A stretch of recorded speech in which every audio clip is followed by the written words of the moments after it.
આજરોજ ખેડૂતોના દૂધ બગાડતા ગાંધીનગર જિલ્લાના દહેગામની નહેરુ ચોકડીથી દહેગામની ઉત્તમ ડેરી સુધી મોહન ભરવાડ વિરુદ્ધ પશુપાલકો દ્વારા ઉગ્ર દેખાવા સાથે રેલી યોજવામાં આવી હતી। અમદાવાદ ખાતે આવેલી ઉત્તમ ડેરીના મોહન ભરવાડે ગાંધીનગરની મધુર ડેરીનું દૂધ દહેગામ દૂધ મંડળીઓમાં બંધ કરાવવા માટે સરકાર તરફથી કોર્ટમાં સ્ટે લાવવામાં આવ્યો હતો, જેને લઈ આજરોજ દહેગામ તાલુકાના પશુપાલકોનું દૂધ બગાડતા દૂધ મંડળીઓ તેમજ ખેડૂતો અને પશુપાલકોને ભારે નુકસાન થવા પામ્યું હતું, જેના વિરુદ્ધમાં આજરોજ ઉગ્ર દેખાવો સાથે સૂત્રોચ્ચાર કરી ચુસ્ત પોલીસ બંદોબસ્ત વચ્ચે પશુપાલકો દૂધ મંડળીના ચેરમેન, સેક્રેટરીઓ અને આગેવાનો દ્વારા ભેગા મળીને નહેરુ ચોકડીથી ઉત્તમ ડેરી સુધી રેલી યોજવામાં આવી હતી અને મોહન ભરવાડ વિરુદ્ધ નારા લગાવવામાં આવ્યા હતા।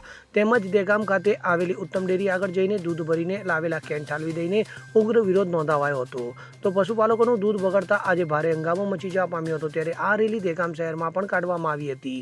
આ રેલીમાં દહેગામ પોલીસ સ્ટેશનના પીઆઈ તેમજ તેમના પોલીસ સ્ટાફ મોટી સંખ્યામાં હાજર રહી ખડે પગે ઉભા રહી ચુસ્ત પોલીસ બંદોબસ્ત ગોઠવવામાં આવ્યો હતો। આપનું શુભ નામ શું છે? મારું નામ રામજીભાઈ। શું કહેવું છે આપનું? રક્ષક સમિતિના પ્રમુખ। શું કહેવું છે આપનું? બસ અમારું જે દૂધ ગાંધીનગરની અંદર ચાલુ થયો પછી સતોય દૂધ આજે સ્ટે લાવીને બંધ કરી દેવામાં આવ્યું છે। પશુપાલકોનું જે મોટી માંગણીઓ હતી ને જે એની આજે નુકસાન થઈ રહ્યું છે, જે આજે સ્ટે લાવીને શું કરવાનું, એમના અમારું શોષણ કરવાનું છે ઉત્તમ ડેરીવાળાને, તો અમારું દૂધ અમારો જિલ્લો ગાંધીનગર લાગે છે તો જિલ્લાની અંદર સમાવેશ કરી લેવો જોઈએ।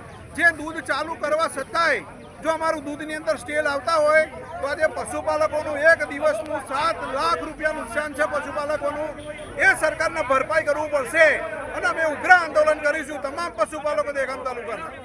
અગરસિંહ ચૌહાણ સાથે CN24 ન્યૂઝ, હરસોલી, દહેગામ। હવે જુઓ દેશ દુનિયાની તમામ ખબરો તમારી આંગળીના ટેરવે।